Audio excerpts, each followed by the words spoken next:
नमस्कार, weekly topics में आप सभी का स्वागत है। मैं हूं सुमित और वीकली टॉपिक्स जहां पर हम बातचीत करते हैं इस पूरे हफ्ते के उठापटक को लेकर या फिर बाजार को लेकर, और उसके बाद आगे की दिशा दशा कैसे रहने वाली है और अब जानकार क्या मान रहे हैं, क्या करना चाहिए आपको। उसके अलावा कुछ इंडिविजुअल स्टॉक पिक्स जिसके ऊपर भी हमारी चर्चा होती है और क्या उसके पीछे का रैशनल है, उस पर भी हम बातचीत करते हैं।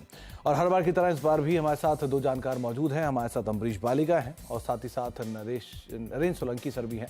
उनसे भी हम बातचीत करेंगे और मार्केट्स को लेकर नरेंद्र सर का व्यू जानेंगे और उसके अलावा उनकी इंडिविजुअल पिक्स पर भी बातचीत करेंगे। लेकिन दोनों जानकारों से बातचीत करने से पहले एक बार जरा पिछले हफ्ते का बाजार आपकी स्क्रीन पर आता हुआ दिखाई पड़े, किस तरह की मार्केट्स है। मार्केट्स में एक तरफा तेजी देखने को मिल रही है, specially mid cap small cap में। सेंसेक्स करीब 2% चला, निफ्टी 2% चला, निफ्टी बैंक करीब 1.5% चला। लेकिन कमाल हो रहा है मिड कैप में 4% की शानदार तेजी इस साल अब तक, यानी इस फाइनेंशियल ईयर में अब तक करीब 36% मिड कैप चल चुका है और 42% स्मॉल कैप चल चुका है। ये सेक्टर स्पेसिफिक है, realty, energy, media, PSUs, infra 3.5 से लेकर 5.5% तक के गेन सिर्फ एक हफ्ते के दौरान यहाँ आते हुए दिखाई पड़ रहे हैं। तो एक बढ़िया तेजी, और इस हफ्ते के बड़े प्रोमिनेंट जो इवेंट रहे उसमें PSUs की जोरदार तेजी थी, रेलवे की जोरदार तेजी थी, डिफेंस की जोरदार तेजी थी। साथ ही साथ अच्छी तेजी है मिड कैप में और स्मॉल कैप में, जो कि लगातार 8 सत्र तेजी के साथ ही कामकाज कर रहे हैं, नए हाई पे हाई बनते हुए वहाँ पर दिखाई पड़ रहे हैं। इन आंकड़ों के बीच में अब अपने दोनों जानकारों से बातचीत कर लेते हैं।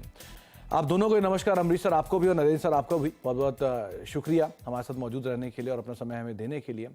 अम्बरीश सर, पहले तो मार्केट्स को लेकर आपका व्यू एक चाहूँगा, क्योंकि बाजार में इतनी बढ़िया तेज़ी है, ज़ोरदार तेज़ी है। जो चीज़ महंगी लगती है अगले दिन वो और महंगी हो जाती है, और जो चीज़ सस्ती थी वो तो महंगी ऑलरेडी हो ही चुकी है।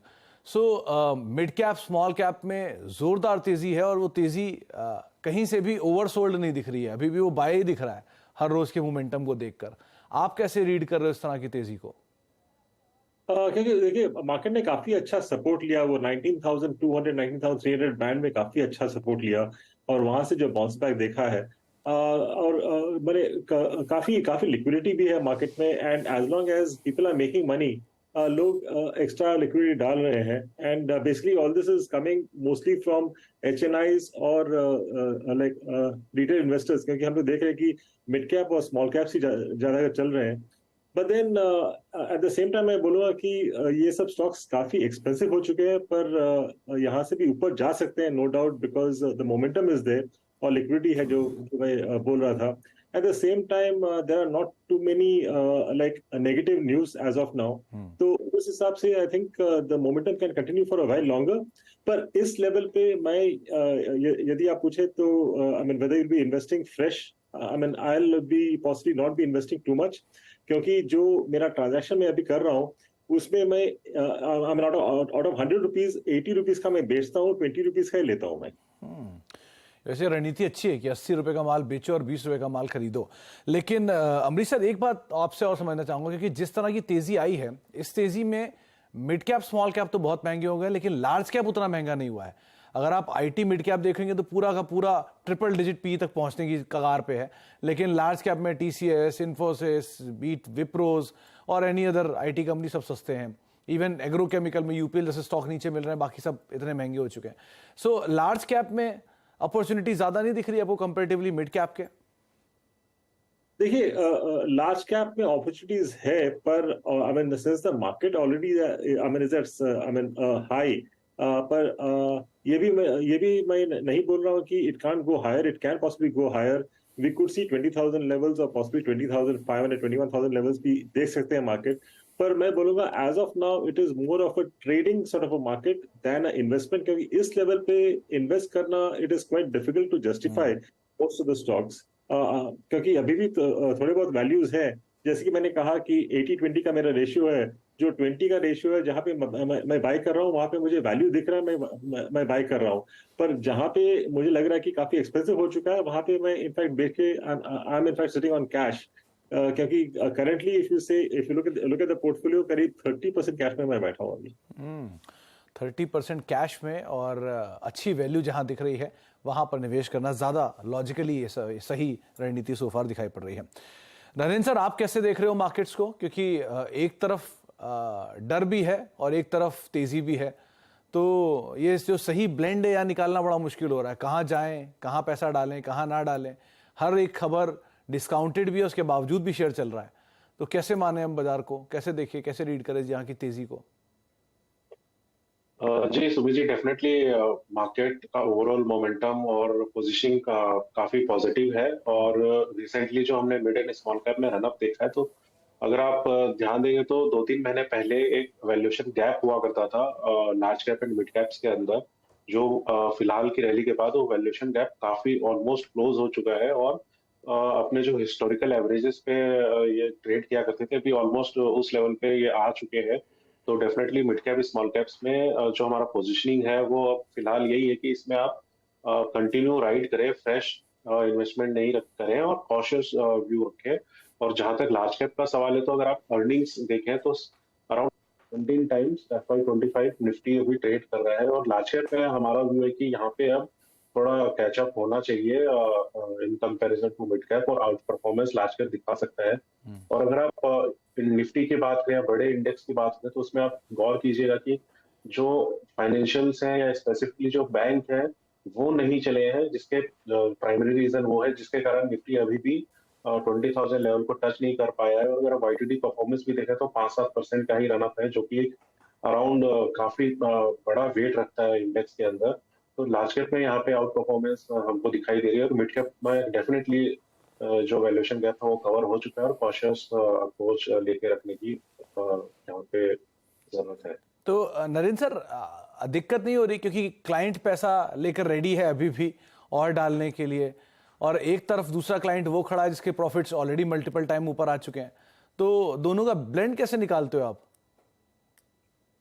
जी, अगर आपको पोजीशनिंग करनी है तो लार्ज कैप डोमिनेंट रहेगा। लेकिन अगर आप स्टॉक स्पेसिफिक में बात करें तो स्टॉक स्पेसिफिक अपॉर्चुनिटीज तो मिलती ही रहती है। Even mid cap small cap में भी stock specific opportunity any time आपको मार्केट में कहीं ना कहीं तो मिलेगी ही। लेकिन अगर अपन इंडेक्स ओवरऑल मार्केट की पॉकेट की बात करें तो small cap and mid cap में कॉशियस रहने का अप्रोच लेके चलना चाहिए।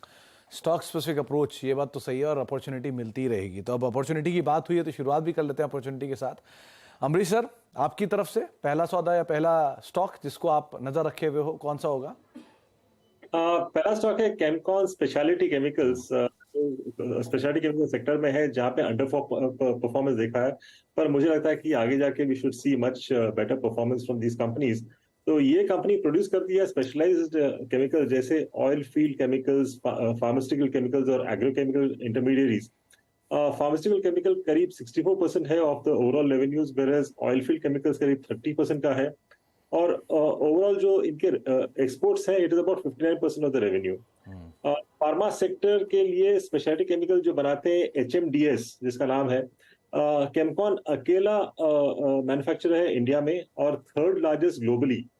सिमिलरली और एक फार्मा केमिकल है CMIC, जहां पे again Chemcon is the largest globally, क्योंकि मार्केट लीडरशिप है, China +1 policy I mean is playing out decently well. तो मुझे लगता है कि ये कंपनी को काफी बेनिफिट होगा। नए एप्लीकेशंस भी ये लोग डेवलप कर रहे हैं, जैसे कि HMDS जिसका बात मैंने किया था, it can be used in semiconductors. तो ये शायद मुझे लगता है कि नेक्स्ट बिग फोकस एरिया रहेगा इंडिया के लिए। इनके नए प्लांट्स आ रहे हैं on stream before March 24 and one more is coming in FY25। और Q4 में थोड़ा स्लो डाउन देखा था क्योंकि फार्मा और एग्रोकेमिकल में ओवरस्टॉकिंग हुआ था, पर मुझे लगता है कि over the next few quarters it should improve considerably. तो यहाँ पे मेरा EPS का अनुमान है FY25 का करीब 20 का है, और this translates into a target price of about 400। Amrish sir, आपके मतलब लास्ट स्टडीज तक केमिस्ट्री था क्या साथ में आपके? मैंने क्लास 11-12 में केमिस्ट्री किया था, पर उसके बाद मैं कॉमर्स में आ चुका। बड़े अच्छे अच्छे से नाम आप लिए जा रहे हो एक के बाद एक। यहाँ तो आधा नाम भी नहीं प्रोनाउंस होता जितना आपने बोल दिया उसमें।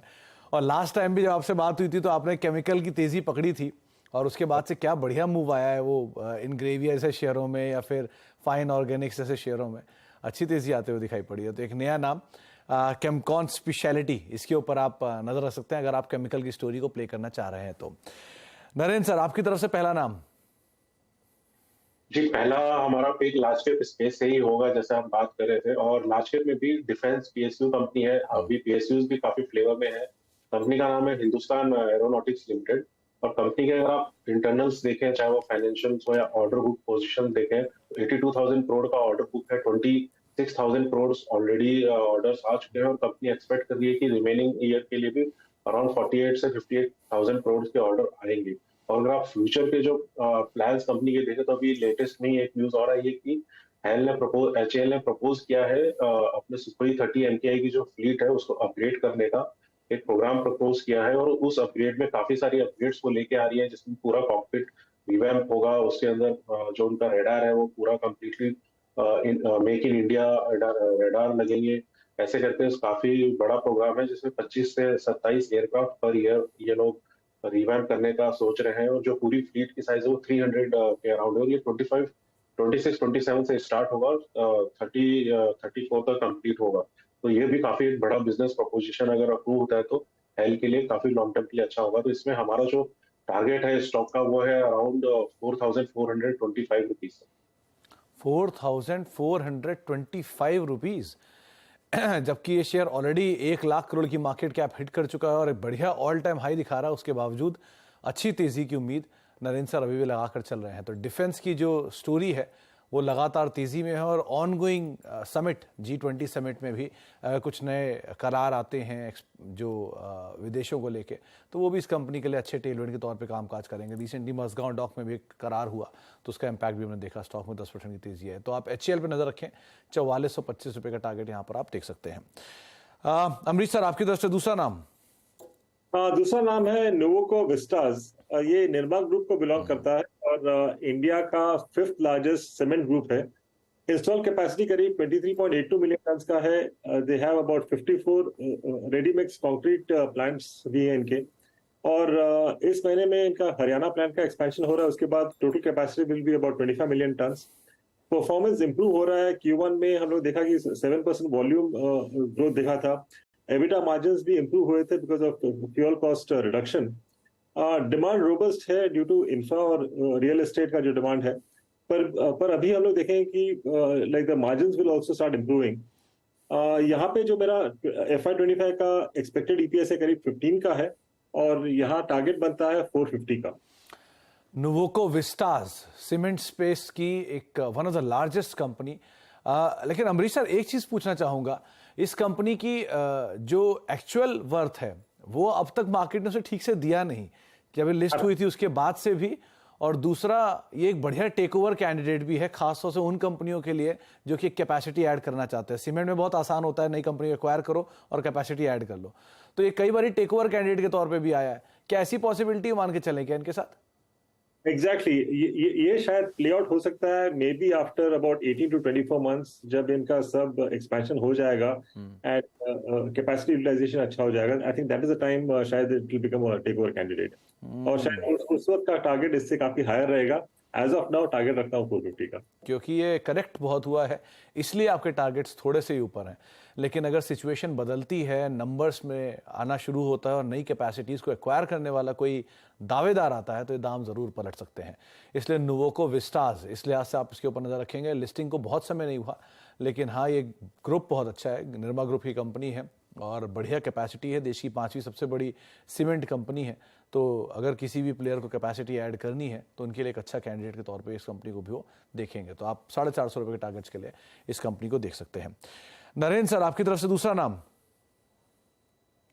जी, हमारा जो दूसरा नाम है वो कंपनी इलेक्ट्रॉनिक सेक्टर से है। इलेक्ट्रॉनिक मैन्युफैक्चरिंग, जैसा कि आप जानते हैं, काफी फोकस में है गवर्नमेंट के। और गवर्नमेंट कोशिश कर रही है कि मैक्सिमम से मैक्सिमम जो बेस प्रोडक्ट्स हैं इलेक्ट्रॉनिक्स में एटलीस्ट वो तो मेक इन इंडिया हो ही, और वहां से धीरे धीरे ग्रेजुअली वैल्यू एडिशन की तरफ भी जो है प्रोडक्ट्स आगे चले। तो इसमें जो कंपनी हमने चूज करी है वो केन्स टेक्नोलॉजीज। और कंपनी जो है वो मैन्युफैक्चरर है, OEM box build, printed circuit board assemblies and ODM service provider है। कंपनी की अगर ऑर्डर बुक देखेंगे तो 3000 करोड़ की ऑर्डर बुक है, जो कि कंपनी एक्सपेक्ट करती है 18 to 20 मंथ्स में एग्जीक्यूट करने की। और जिससे अगर आप इसको रेवेन्यू में ट्रांसलेट करेंगे तो काफी हाई ग्रोथ कंपनी आगे आने वाले 2 सालों में दे सकती है। और इसमें हमारा लॉन्ग टर्म निवेश की सलाह है। टारगेट इसमें रहेगा 2400 रुपीज।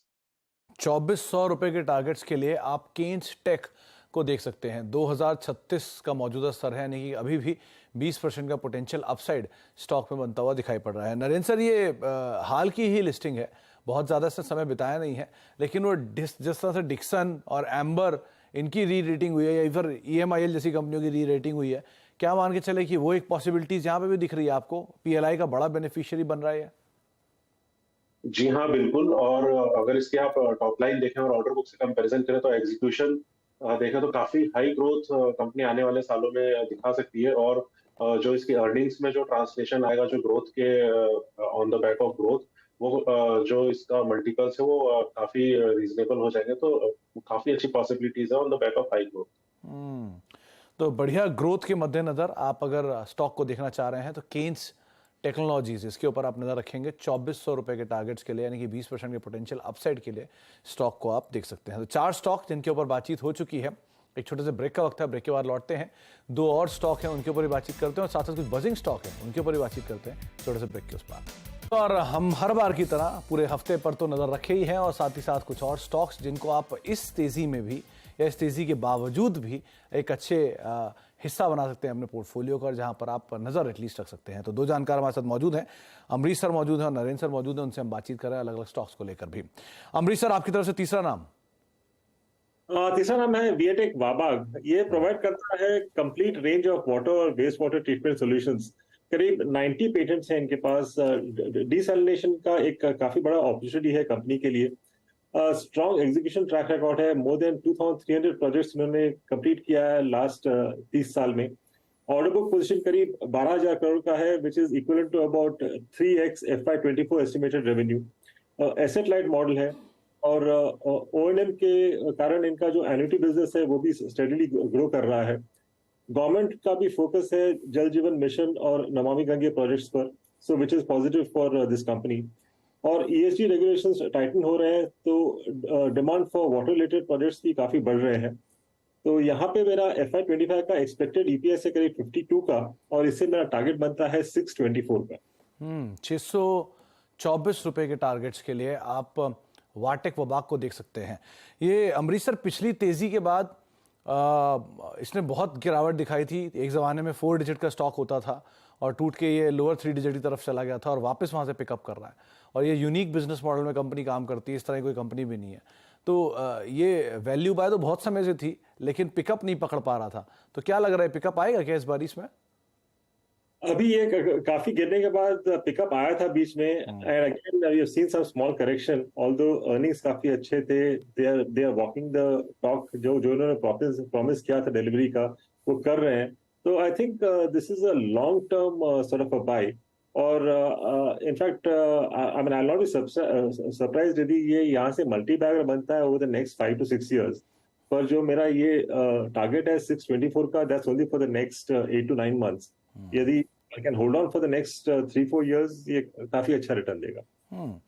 तो बढ़िया रिटर्न यहाँ पर आता हुआ दिखाई पड़ सकता है। वाटेक वबाग, इसके ऊपर आप नजर रखेंगे। 624 रुपए के टारगेट्स के लिए अमरीश सर की तरफ से एपिक आई है। नरेंद्र सर, आपकी तरफ से तीसरा नाम? जी, हमारा जो तीसरा स्टॉक है वो पावर स्पेस से है और रिसेंटली कंपनी EV स्पेस में भी एंटर करी है। और कंपनी का नाम है TD पावर सिस्टम्स। और बेसिकली कंपनी AC जनरेटर्स और इलेक्ट्रिक मोटर्स बनाती है। तो इसका जो जनरेटर्स का बिजनेस है वो काफी हेल्दी है और काफी अच्छे से ग्रो कर रहा है। और कंपनी EV मोटर्स भी बनाती है और कंपनी ने कैपेक्स भी प्लान किया हुआ है EV के अंदर। 2 फेज में कंपनी का कैपेक्स एग्जीक्यूट हो रहा है। एक next year first phase complete हो जाएगा और सेकंड फेज है वो उसके अगले साल कंप्लीट होगा, जिससे कंपनी की ग्रोथ की जो पाइपलाइन, जो ग्रोथ विजिबिलिटी है वो काफी अच्छी है। और कंपनी ने जो टारगेट दिया है अपने आप को वो 10 बिलियन FY24 में रेवेन्यू गाइडेंस दी है। And increase in margin, operational margin भी कंपनी इंक्रीज हो रहा है कंपनी के अंदर because of increasing operational efficiencies. तो लॉन्ग टर्म के लिए काफी अच्छा स्टॉक है। और EV मोटर्स की जो डिमांड है वो आने वाले दिनों में डेफिनेटली बढ़ने वाली है और काफी अच्छे ग्रोथ प्रोस्पेक्ट्स है कंपनी के। इसमें हमारा टारगेट है 312 रुपीज। 312 रुपए के टारगेट्स के लिए आप TD पावर को देख सकते हैं। 275-276 के जोन्स में कामकाज कर रहा है, लेकिन अभी भी करीब 10 से 15 रुपए के आसपास, 10 से 15% के आसपास का अपसाइड और खुलता हुआ दिखाई पड़ सकता है। बहुत बहुत शुक्रिया अमरीश सर आपका भी, नरेंद्र सर आपका भी हमारे साथ मौजूद रहने के लिए हर बार की तरह, और बाजार पर बातचीत करने के लिए, सभी शेयरों पर अपनी राय रणनीति हमसे शेयर करने के लिए। तो फिलहाल अब वीकली टॉपिक्स को ही समेटेंगे, लेकिन बाजार में बोयंसी बरकरार है। थोड़ा ध्यान से संभल कर स्टॉप लॉस साथ ट्रेडिंग करें और अच्छे फंडामेंटल के साथ इन्वेस्ट करें। यही एक राय आपके लिए रखी गई है। फिलहाल आगे भी खबरों का सिलसिला बना रहेगा।